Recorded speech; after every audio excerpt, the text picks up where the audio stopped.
Christy's in Charlotte, North Carolina. Hi, Christy. How are you? I'm good. How are you? Better than I deserve. What's up? I have two kids. One's already in college, and my son is a high school junior. He's 16 and started working, and he's saved about $5,000 so far. Mm-hmm. His goal is to be debt-free.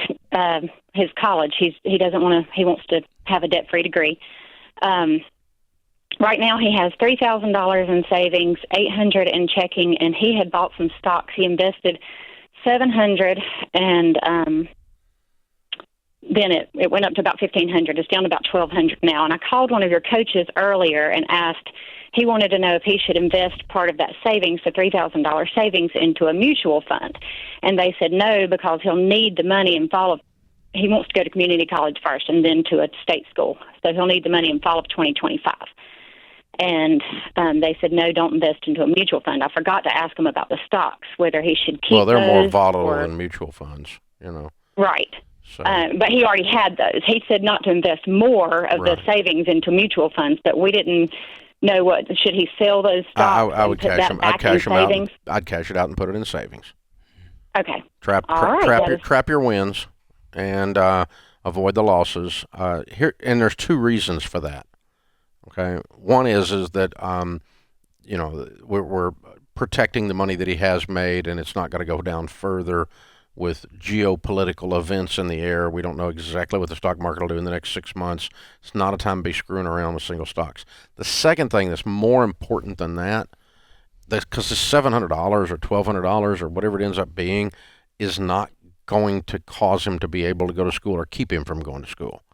It doesn't answer. Right. It doesn't solve the problem. So if we lit it on fire, it doesn't end him going to school theory, right? So right. So what we really do with it doesn't matter that much.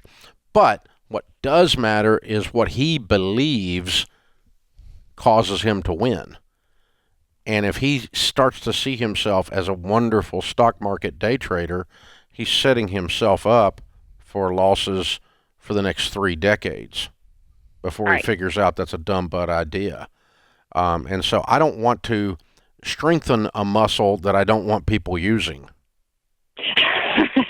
Yeah, that was kind of his fun money. That was not his work money. Yeah, I know, but I mean, it's kind of like let's say he dropped by the casino and dropped a quarter in, and it came out $300. And then he did that again, and it worked again. Then he starts to think that's where wealth comes from. Yeah, see, we let him buy those stocks with the thought that it would probably go down and he would learn his lesson, and then it tripled.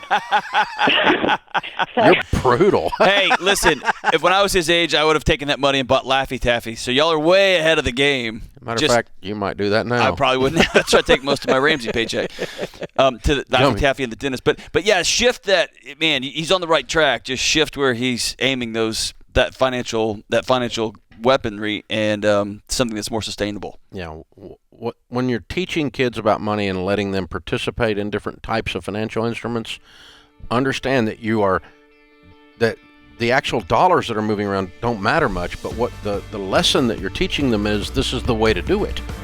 And that's, it's like, well, he'll learn to be responsible if he has a credit card. No, he won't. He'll learn to use credit cards. That's right. That's don't give a teenager a credit card. Dumber than a rock, because you're going to have an adult with a credit card later.